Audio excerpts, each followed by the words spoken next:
are going to get started. Again, thank you so much for coming out. This has been a great turnout. I'm really excited to see the room nice and full to celebrate all of our honorees. First, I would like to invite our Vice Chair of the Disability Advisory Board, Ryan Penn, up for the Pledge of Allegiance.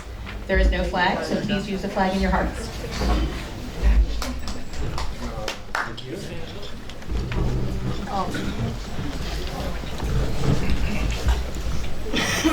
Allegiance to the flag of the United States of America, to the republic for which it stands, one nation, under God, indivisible, with liberty and justice for all.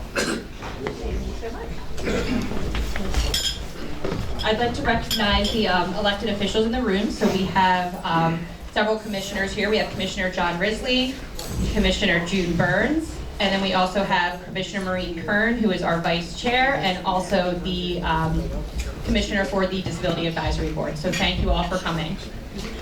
Now, go ahead.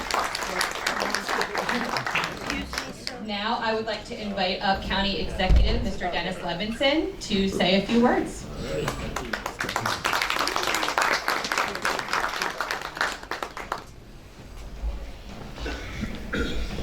Thank you.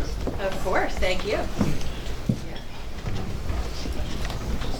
We also have Jesse Kurtz here from Atlantic City, elected, and we also have the prosecutor's office who never misses. Thank you very much for taking the time out of your day.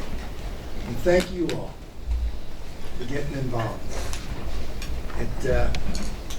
When I read what so many individuals have done throughout their lives to help others, those that need help, it makes me very, very proud and honored to be your county executive. And if I may, let's talk about for a moment how we got here. The ADA, the American with Disabilities Act. Disabled individuals is the largest minority group in America and the last to be recognized. What the individuals that needed help had to do to get it is almost embarrassing as an American. It came about, the ADA, when they started saying what had to be done, how you had to make adjustments in your business, how you made adjustments no matter where you were to accommodate those that needed help. They were fought tooth and nail by people that owned the Greyhound bus. It's going to cost us too much money. But the loudest voice was the Chamber of Commerce, who represented the businesses throughout the country. Do you know what this is going to cost us to cut out the curbs? Do you know what this is going to cost us to put in a bathroom that can accommodate someone in a wheelchair? And they fought and fought and fought. And being in politics, you try to be ahead of the curve, but not the Congress at that time in 1990. The disabled community got themselves together and met in Washington, D.C. on the Capitol steps. And they decided that those that could would go up those steps. And most of them couldn't. So they stayed there at the bottom, but there was dozens that did. And they call it, if you want to look it up, the Capitol Crawl. And what changed the minds of so many of our senators and congressmen was a little girl. Her name was Jennifer Killin, K-I-L-L-E-N, who is basically forgotten in history, but you can look her up also. She does have a spot in Wikipedia. She was a second grader, 8 years old, with cerebral palsy. She decided she was going to go up those 100 steps. With her hands and her elbows, she crawled up. Finally, people that loved her came to her, look at you, what's happened? Stop. And she said, I don't think I'm going to stop until I get to the top. And that, of course, melted the hearts of the congressman. Now remember, being in politics, Chamber of Commerce is how you get there, because all the businesses donate to you. And the congressional leaders went back, and it was a struggle. You would think it would pass unanimously. Wrong. There was still 16 congressmen that either voted no or their votes weren't recorded. So it shows what the struggle was and what the struggle will continue to be to get your place in the sun which is deserved. But society felt it's too bad, better you than me. And those things have changed. And maybe I'm a lot more empathetic since I had a few back operations and I don't get around like I did. And when I was in a wheelchair, I don't know who the hell designed the fact that you can get from a wheelchair to a toilet comfortably, because it doesn't happen. Right. You said it right. But that's our society. And it's still happening. I'm going to just give you another story so you don't get bored with me. Boy, I wish you'd shut up. Franklin Roosevelt was disabled. He had infantile paralysis, we know as polio. He could not walk, but he felt it was an embarrassment for anyone to see him not walking. So he asked the press, and back in those days, the press went along with it, please don't ever photograph me or film me between point A and point B. And they didn't. He would be carried by 2 Secret Servicemen and then stand up at a podium like I am, and they would lock his leg braces. Now, when they decided that they were going to honor Franklin Roosevelt in Washington with a monument, it's a beautiful one. I don't know if anybody's seen it. It's like waterfalls and everything. But they had him sitting down, and they had his cloak covering his whole body, so you couldn't see the wheelchair. There was enough complaints that came in that they finally put some casters on the back. And that's the one, if you ever saw it, he's got his little dog following next to him. But it still wasn't enough. And the disabled community said that man was disabled, we're disabled, and he should be honored because, not his greatness, but also what he overcame, his disability. So they put a second statue on him. This time he is sitting in his wheelchair. So if you go there and you see that there's 2 statues of Franklin Roosevelt, you'll know why. They still could not bring themselves to accept the fact that disabled individuals could one day be very possibly a short list of one of our greatest presidents. And just to show how the community also, the Kennedy family, which we all cherish, extraordinary family, and we know what they've done for the Special Olympics. But what was behind it? Their third born was Rosemary. And Rosemary was slow, physically and mentally. She couldn't keep up with the clan. They were very athletic, and she just wasn't making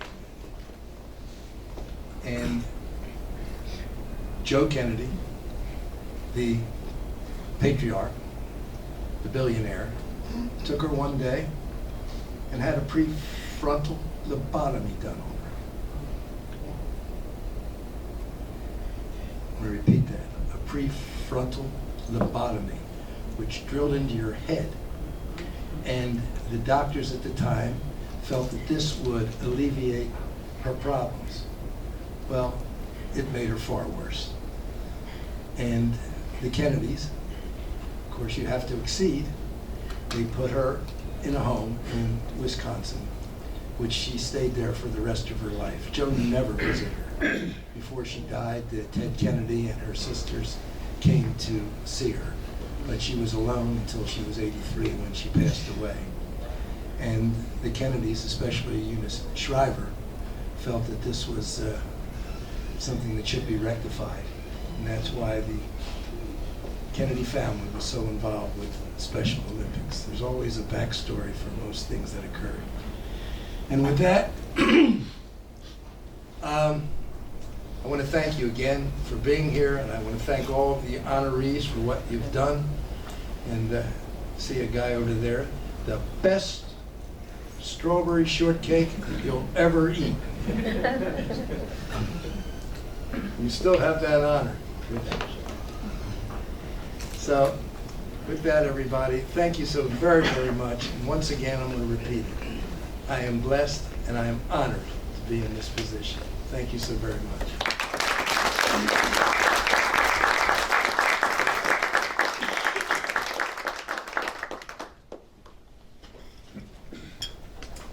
Okay, we are going to get started with honoring all of the individuals that we are here to celebrate today. The first honoree is Mr. Gregory Capello. He was nominated by Mary Ann Capello, Stephen Capello, and Dr. David Jacobs. And to speak on his behalf about him, it will be his brother-in-law? Brother? Brother? All right, Stephen Capello. So sorry, if the commissioners would like to come up and assist in handing out the awards. Thank you. Before you start, these three commissioners have never missed. And the others, it's not disparaging. They all have reasons not to. These three have always been with us. Hi everyone, my name is Steve Capello. Thank you so much for having me. I don't know what is customary, it's my first time at the event, but I would actually ask Greg if you don't mind coming and standing next to me, because if I have to be up here, you should stand next to me. So. I am actually a school administrator by trade and a father of 4 by personal life, so most people are used to rolling their eyes whenever I start talking, so I will not be offended, and I promise to keep my remarks brief. This is my brother, Greg Capello. I have known him since the first moments of my life, where early in my days he showed me who he was as an educator, as a servant, and as someone who is of service to his core. Several years ago, Greg was diagnosed with a fairly aggressive form of stage 4 cancer that rendered him unable to continue in his position as the superintendent of schools for West Deptford Schools. Public education is our family business, and upon receiving his diagnosis, Greg did what most of us would not. Made the very difficult decision to step back, but to continue to lead in a life of service. While he was receiving some rather aggressive treatment, he faced another setback. And twice in my life, as my brother scared me close to death. Once was about 20 minutes ago when he told me I had to speak today. And the other time was a little bit more serious. I received a phone call from him. He was having an allergic reaction to this treatment. And what had started out with simple hives wound up with him on the floor of my house in Margate and EMS responding to save his life. It was that moment on a trip over to Atlantic Care to receive treatment that something in him, a new spark was fired, where he knew he needed to continue his life of service, and it served as such an inspiration. He became certified, joined the local EMS squad as an EMT, where he continues to serve the community. He's been recognized by the Tabernacle Township for his service to Tabernacle EMS in a full circle moment last year where he helped save the life of someone who was drowning. Currently, Greg is employed by these fine folks over here in the Assistant Prosecutor's Office, and truly showing what it means to serve through resilience and challenges, and not letting his disability define what he can't do, but rather what he can do, and continues to help others and serve, and I'm very proud to call him my brother. And I know he will be the first one to recognize his co-recipients and say he's not worthy of the recognition, but I'm so happy that he's chosen to be recognized today. It means a lot to him and his family, so thank you.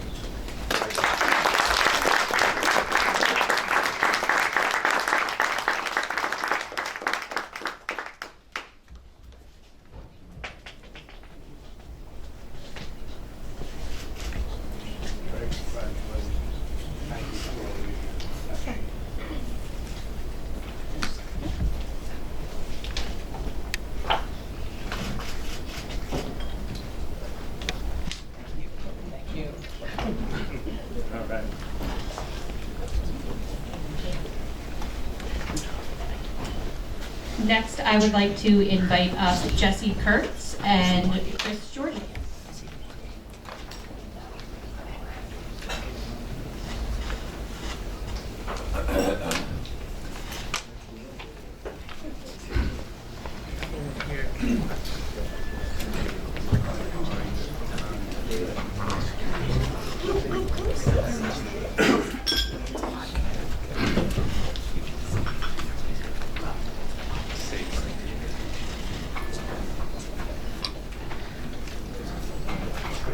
Unlike our last nominator, I'm in politics, so I've never seen a microphone that I don't embrace and want to use way too much, so no bashfulness here. While Mr. Georges is making his way up, I want to thank first off the Sykes family and the foundation for putting this event together. We really appreciate the support. I want to acknowledge County Executive Levinson for your leadership, as well as the commissioners, and for the great honor of being on the Disability Advisory Board. It's been a really great experience to serve with the other folks. So growing up in Atlantic City and being very acclimated towards what happens in public, Mr. Georges is somebody I was familiar with from a young age, and never thought of him as somebody with a disability or somebody that looks a certain way. It was always his stature. Just a very remarkable person. Great bake shops. Everybody loves Mina's. You can't go wrong with that. So Mr. Georges has left his mark on this community through his strong business leadership. Being in a multicultural area, became friends with a number of Greek folks, and so you get to eat some good food and such. But get to learn even from people who are my peers. Oh, you know, Mr. Georges. And whenever you would speak of Mr. Georges, it was with a very kind of hushed respect of his leadership and things. Tremendous leadership in the Greek Orthodox community, especially with respect to the building and selection of professionals to establish the great church in Egg Harbor Township that we all know through the Food Festival. Involved in Atlantic City leadership through being on the school board. I thought council was a headache, but school board has us beat. So Mr. Georges, over a decade of service there, played a strong leadership role in bringing the new high school that everybody takes for granted, but when that was built, that was state of the art, one of the first places with a TV studio in high schools. And then also, and I should say, you know, lastly, just somebody never afraid to give his opinion on things, and we need more people like that. Gained a lot through my conversations with Mr. Georges, and I think it's great that we're able to recognize his contributions to our community. Mr. Georges. Thank you very much. First of all, I'd like to thank the organization, the Sykes family, with its foundation, Danny Levinson. I see some of my friends and acquaintances here. Tommy Sykes is here. I believe Frank is here. So I'm really humbled about this. And I started my service to the community young, and starting with the school board in Atlantic City. I've been there for 13 years. And then when it became political, I dropped out of it. I didn't want to have any part of that part. And I served on the planning board of Atlantic City when that was problematic also, but we served. And I finally decided to get involved with the church, which I've been with the church for over 50 years. And we were at St. Nicholas Greek Orthodox Church of Atlantic City, which is our mother community church. And from there, we branched off to Egg Harbor Township with Holy Trinity, and we built a community center, a church, and a school out there. So we have the Trinity Learning Center for the young ones. Anyway, again, I'm very humbled, and I thank you very much, Denny, for sending me the letter. It was a surprise, and that's it. Thank you, guys.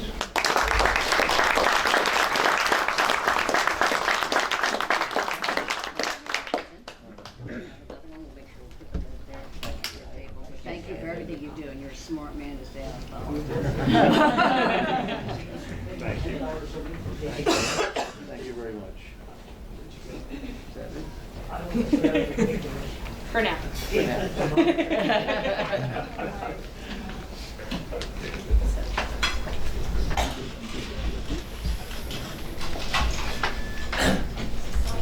Next, I would like to invite up Tiara Houston, who is nominated by Mr. Fran Kuhn.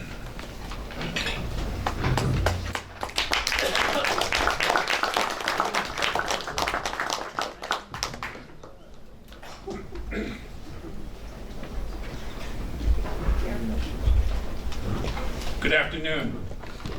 I want to thank Executive Levinson, all the members of the Disability Committee. I want to say I was not aware of this committee through Intergenerational Services. The Atlantic County Workforce Development Board, which I'm the executive director of, also has a disabilities committee targeted to working with businesses associated with people with disabilities. We have a number of people. We do not have the people that are on this board.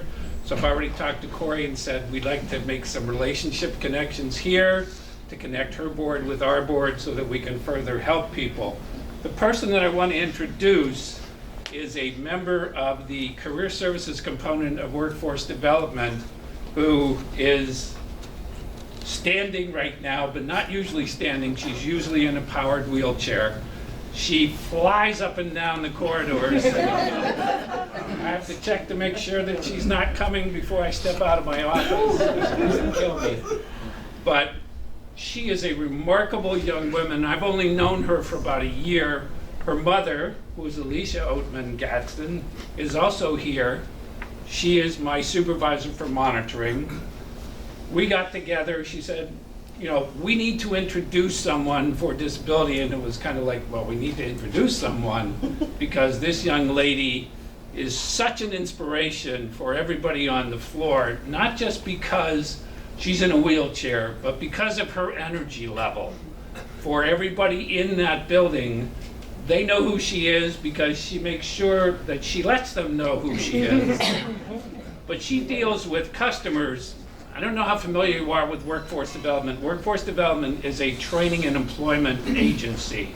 We work with people that are unemployed or lower income adults that are looking to try and better their situation. So she's had some interesting people that she's dealt with, but she's always handled them with respect. She's always handled them with courtesy. She's always handled them as a professional. And as an individual who has encountered the challenges that she has encountered, it is just phenomenal to watch her interact with these customers because they have no idea who she is because she's usually talking to them on the phone.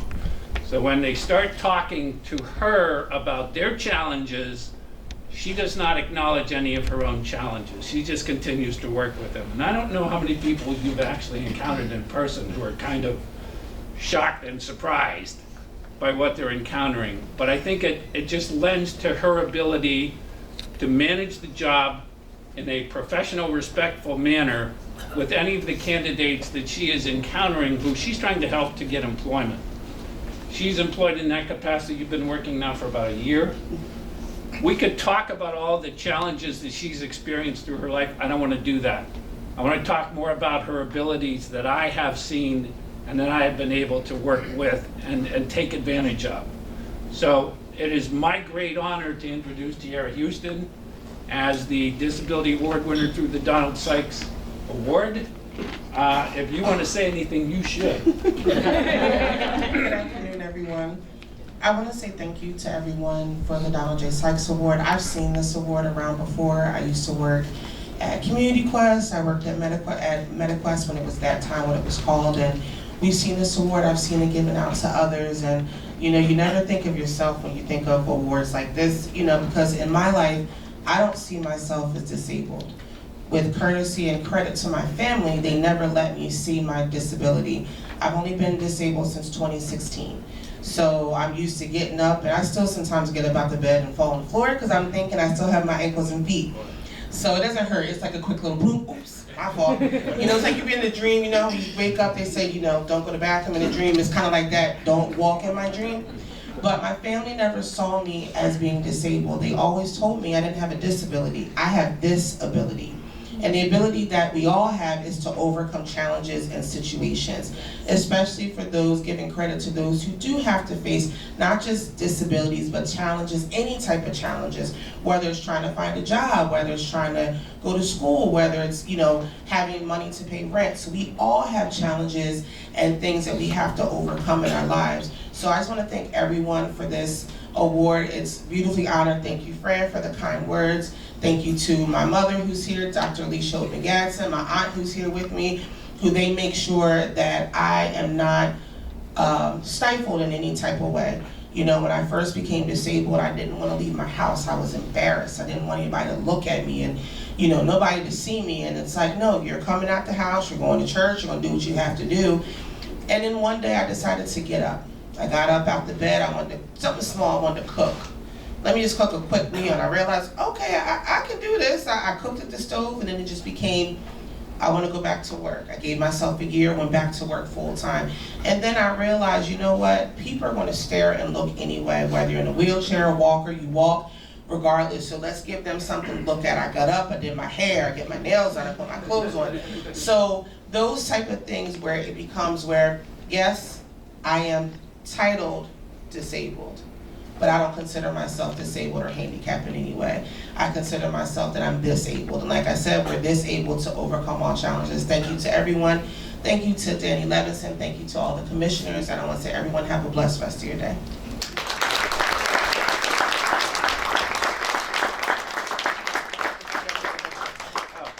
You got to speak and take a picture.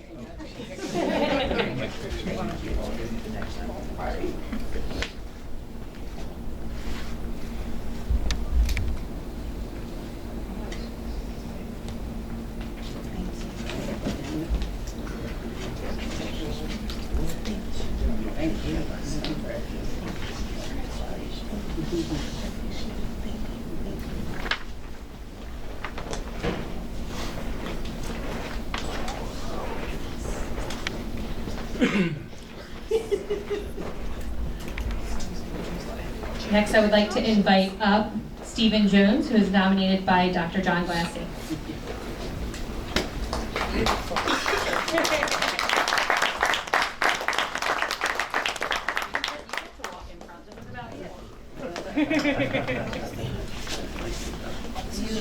Hi, Steve. 21 years ago, the same group of people who brought the Special Olympics to New Jersey got together and decided, instead of borrowing, and stealing fields and gymnasiums for athletic competitions for challenged people, we decided to build our own. So we started this idea, and we created what they call the Field of Dreams. So on the border of Absecon and Galloway Township, the indoor-outdoor carpeting is the infield. Everything is accessible. A playground is totally accessible. A miniature golf course is totally accessible.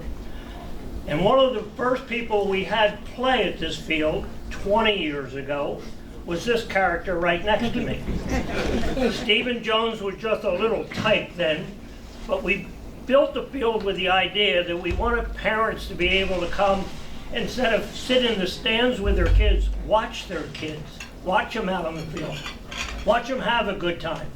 Stephen's mom and dad and his sister always supported everything he did. As he got bigger and bigger, as you can see, we all did what Stephen wanted us to do. Stephen is one of the biggest kids. He's now a 20-year veteran of playing baseball at the Field of Dreams. We also have a basketball program now in the wintertime called Hoops for kids that have special needs. So Stephen was one of the ones that this year I thought, he embodies exactly what the Donnie Awards are all about. I'll explain the Donnie Awards to you later, but the Donnie Awards was like, they don't see themselves as disabled. They can go as far as society will let them go. He's worked for a firm down in Cape May. He worked at Shore Memorial Hospital, and now he's a part of what they call creative gardeners. And they take care of the fields at the Field of Dreams. They're the ones who take care of the flowers, take care of all the decorations, do the gardening for us. And Stephen is not just one of the guys who works there, he's one of the leaders. He's always telling everybody how to do stuff, get around, move things on. And we don't say, given his size, we don't say no to Stephen very often. So now Stephen has joined other people who have come from the Field of Dreams, who are now Donnie Award winners. Jacob Hackett is here, back here. Jacob won this award a couple of years ago. There's no limit to what they can do. It's just what other people will limit them to do. So Stephen, you're now a Donnie Award winner.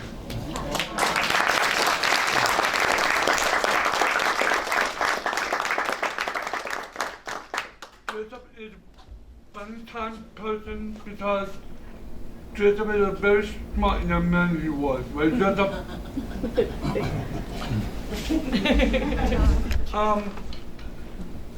Because Mr. John Clancy, he said, Stephen, you wanted to nominate me because he's a very smart young man he was, right, Mr. John Clancy?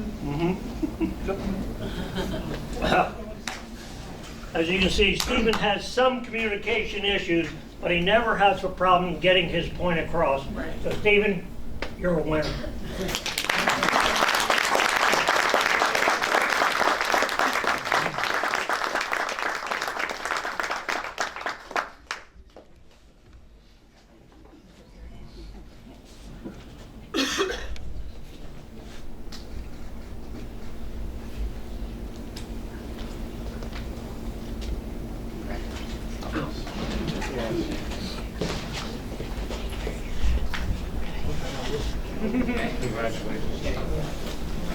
Thank you, Mr. John Clancy.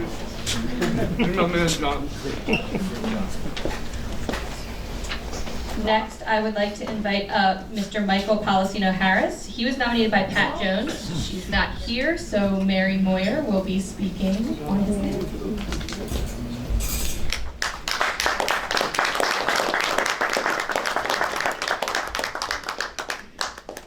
Good afternoon, everyone. I'm Mary Moyer. I'm the Director of Development and Community Outreach with the ARC of Atlantic County. And this is my friend Michael Policino Harris.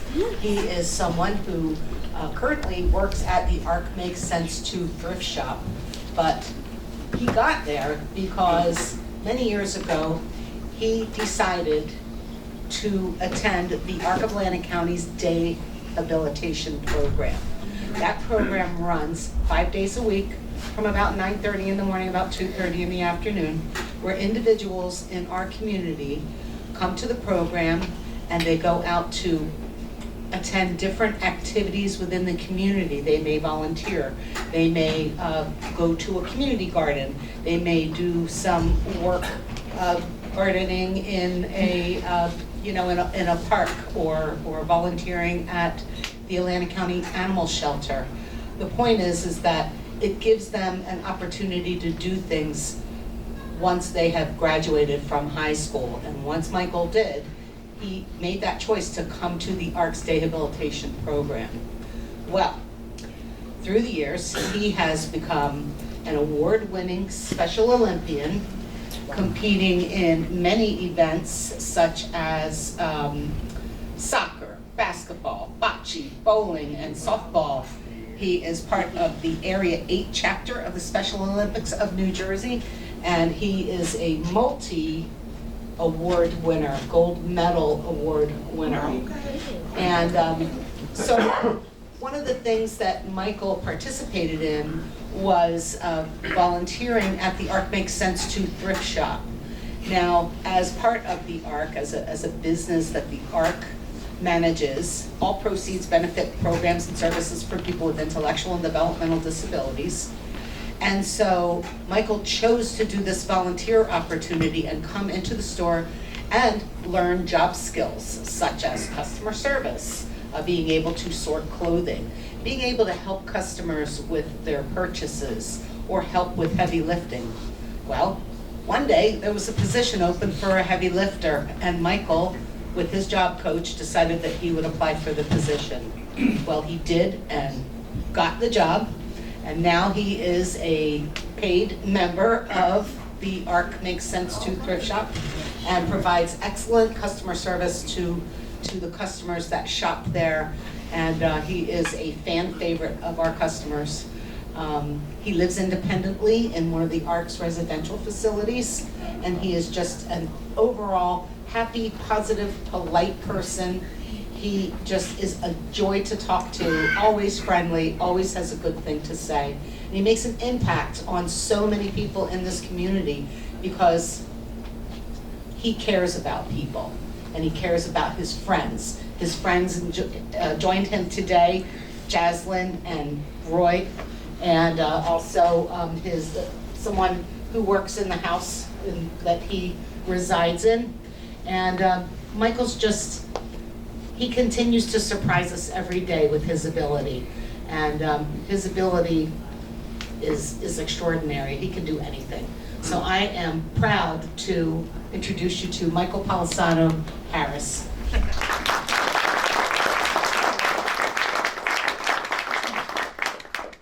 Thank you for having me. Thank you for you and Patrick on selecting me. Well, it's an honor to be here. It's my first time. I've been working with the thrift store for a year now. Like Sandy and stuff, whatever, my boss, she gave me the opportunity to work there. I don't really got much to say. Well, my girlfriend, my friends are here.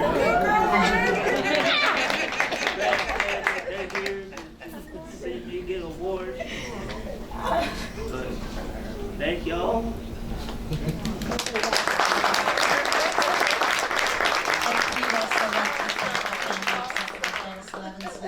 And of course the members of the county team that came to help today. So again, thank you. Thank you. She's in the way. Yes. Yes.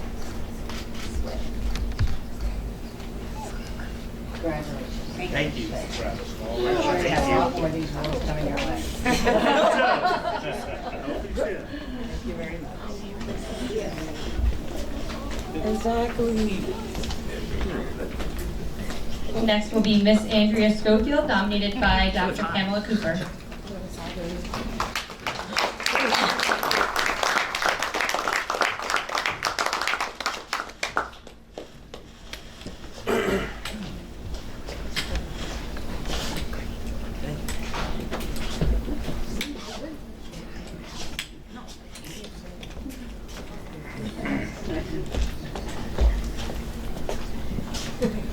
Good afternoon. My name is Dr. Pamela Cooper. I am a learning consultant at Winslow Middle School in Akron, New Jersey. I work with that age group where they're like a wild horse. That better? Yep. Yes. Okay. When the kids come to me, they're like wild horses, and we break them. We get them ready for the high school. So I work with all sorts of children, the multiple disabled children, all the way up to the gifted and talented. I love what I do. So everyone has a story, and how I met Andrea was a story. My father, before he passed away, was a World War II disabled, fragile, disabled vet. And as he started to progress, digress, his health, he couldn't get out and do things that naturally couldn't do. He had his leg amputated, he was in wheelchairs, so we were going through all of those things. I couldn't bring him in my house had different layers, so the house across the street, we had the handicap accessible for him. So I really kind of like raised my dad because he was regressing. And because he was fighting so desperately for life independence, he made it difficult for people to reach out and to lend him a helping hand. So he went through a lot of people, a lot of nurses, and then the Lord kind of looked down on us and said, I'm going to send you a good nurse. And he sent us Andrea. And Andrea entered our lives, and sometimes when I think about her, I want to cry because she was such a blessing. She was able to take this man who's fighting so desperately for independence and to be recognized as not having all the disabilities abilities and inabilities that he had. She was able to work with him, and we look forward to seeing her. I look forward to seeing her, and I always look forward when she came around because she was such a good influence on him. So I wrote something that I do want to read about a good nurse. Andrea is a good nurse. If you Google good nurse, you should see her picture. And if you didn't, then you didn't Google right. So Andrea Tocqueville is a good nurse, displaying quality characters, caring and compassion. She shows that she truly cares about patients, excellent communication. She provides safe care within, in turn, benefits the patient and their family. She benefited me, who was his primary caretaker, so much that I felt like she was my nurse too, because the caretaker needed a nurse just to give me the strength to do what we had to do to make sure that he lived with dignity. And this good nurse made sure that he lived with dignity. She had her own stumbles in life. So the good nurse had a stumble, but then got back up and, I love this lady, I love this lady. So, well, so when I joined this board, I thought about my friend, and every time I think about it, she makes me smile, because I think about how passionate she is and how gentle she is and how she explains things to the family, and she could take what was a grown man who turned into a teenager who was rebelling and have him do what he needed to do to take care of himself with dignity. So I had no choice, but I couldn't wait to put her name down. I wrote a book, so I'm not going to read everything I wrote. I'm in education, so I'm reading first. And Andrea is, and whenever you see her, look at her, she's a good nurse and a good friend. I love you too.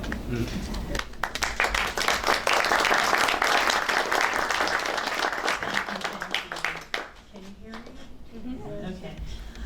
I'd like to thank Mr. Dennis Levinson, the Atlantic County Board of Commissioners, and the Disability Advisory Committee for this wonderful award. I first and foremost want to thank my dear, dear friend, Dr. Pamela Cooper. I remember her father fondly, and it brings a smile to my face. His first name was Elmer. And so when, I've been with Atlantic Care 20 years, and I worked in home care, and he was one of my patients. And I would save him to see him at the very end of the day, just to spend a little extra time with him. And so his nickname was Elmer Fudd. I would to see him. I would say, "Hey, Elmer Fudd, how are you?" And so, speaking on the little hiccup that I had in my life, I became a patient. I had back surgery, I guess about 10 years ago, and I had to learn how to walk all over again. I had to learn how to walk, dress myself, drive all over again, and I wanted to come back to nursing. So I persevered, and like the other honorees said, I didn't see myself with a disability, but I saw myself with the ability to come back.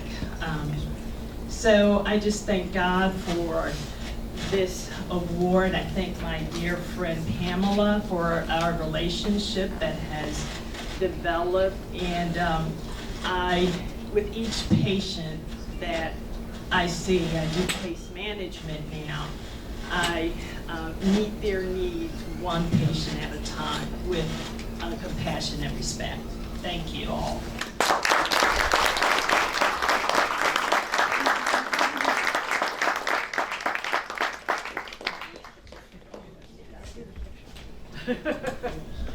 Pictures worth 1,000 words. Yeah. Wow. Thank you.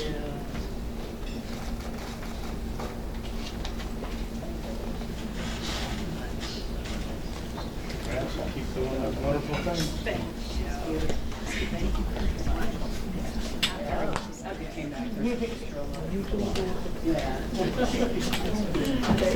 No, I'm saying And last but not least, we have Mr. Jonathan Teeter, nominated by Brianna Jones.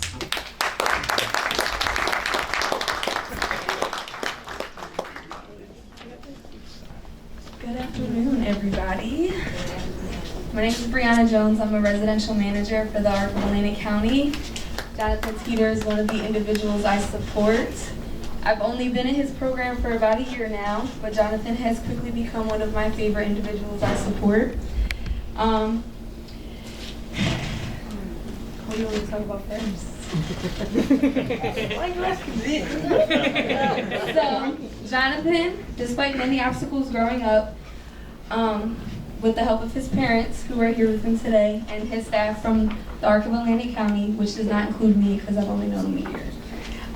He enrolled in Atlantic Cape Community College, where he joined various clubs, including the Community for the Differently Abled Club, Media Production Club, and Radio Club. It was in the latter that he began hosting his own radio show, Disney Dining Hour, where he delighted listeners with a mix of Disney soundtracks and classic oldies. What's oldies? You know, like stuff from the 50s, 60s, and 70s. To me, the oldies is the 80s and 90s.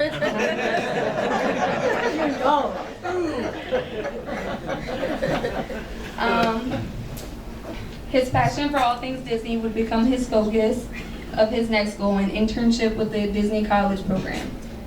It all paid off in 2022 when he was accepted to the fall-winter program at Disney World. For 6 months, he lived and worked at Disney, gaining valuable work experience and career development skills. An added bonus, he was able to go to the parks for free. You need a plus one?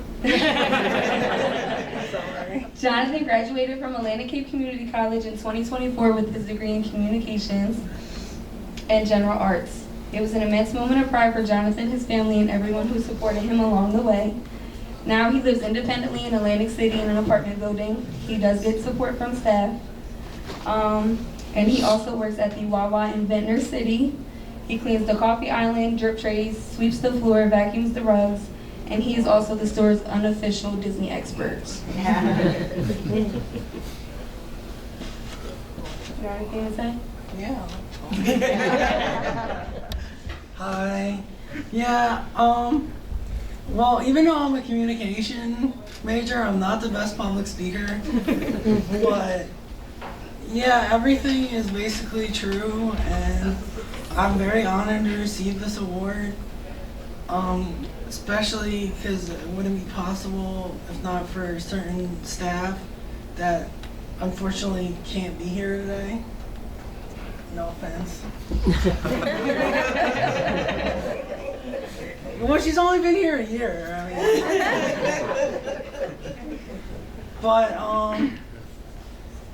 But yeah, and like I'll try not to pepper too many Disney references in here as I let it go. But, and then talk about how far I'll go. But yeah, I'm very honored to receive this award, and thank you so much to everyone. And yeah, thanks a lot.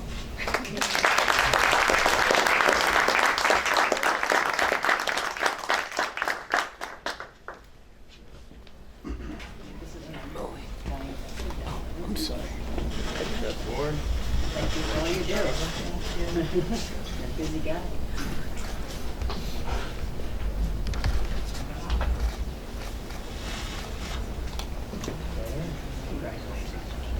Yeah. I bet you got some Disney stories. I have some plenty of story. Please give one more hand for all of our honorees here today.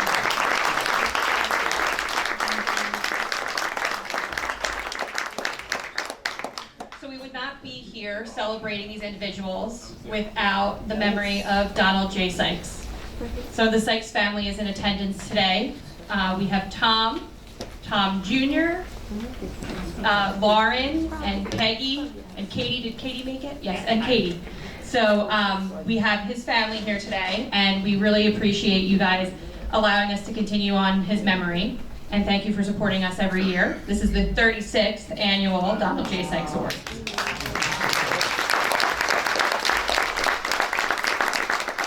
And to give us a little bit of insight into Donald J. Sykes, I'm going to invite back up Dr. Glassy.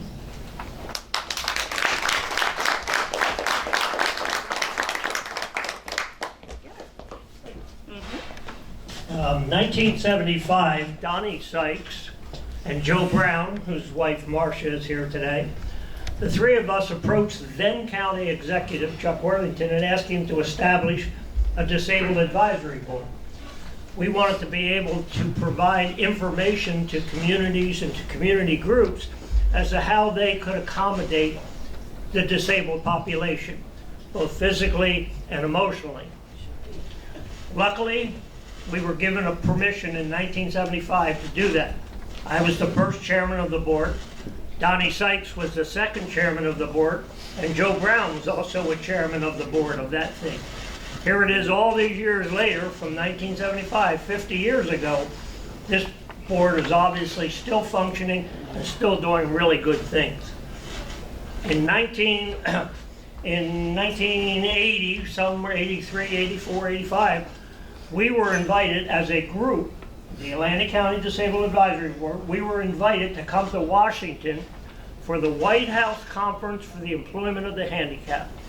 And our job was to try to help that committee spread the kind of things that we were doing to the whole country. Luckily, we had Tom Sykes, an architect, giving us guidance as to what things we should do. That ended up becoming a yearly trek to Washington, many, many meetings, and the end result was, in 1993, the American for Disabilities Act was passed and signed by President George Bush. And that all started in Atlantic County, and Donnie Sykes was a big part of that from the very beginning. When Donnie died in the early 90s, we decided we wanted to keep his memory going because he was a very unique individual. Not only was he very dedicated to all the charities you see listed in the program, but he was also a wacko. He was one of us. He was funny, he was bright, he was a charismatic character, even though he was confined to a wheelchair and could only move his arms this much. That didn't stop him. Sometimes I wish it had stopped him, I'll tell you. But more than once, we had to sort of dodge to get out of trouble. But that was the joy of Donald. He was a complete human being. Even though he was confined to a wheelchair, he was a complete human being. And that's what the American Disabilities Act was intended to prove. And that's why here we are, all these years later, still remembering Donnie Sykes. We started a foundation after he died through the Sykes family. And to this day, that operation, all volunteers, no paid employees, we have given away $1.2 million to South Jersey families.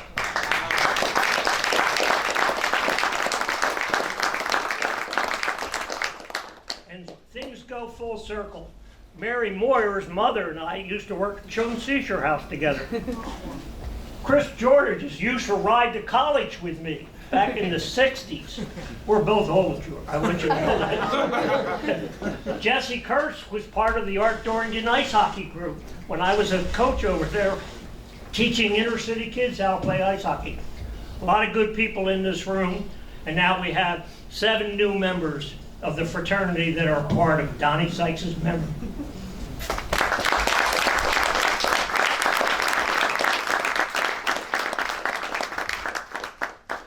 That does conclude our program for today. If the honorees would like to take one of the centerpieces, please feel free to. They were actually supplied by students at the Atlantic County Special Services School. So please feel free to take those with you if you'd like. We're also going to ask all of the honorees to gather over by the drink table for a group photo. And I will leave you with this, and I think that every single person here today really exemplified this. So, Christopher Reeve said, "A hero is an ordinary individual who finds the strength to persevere and endure in spite of overwhelming obstacles. Every single person here today has shown us that that's possible." And my final words, the only disability is a bad attitude. Have a great day, everyone. Thank you so much for being here.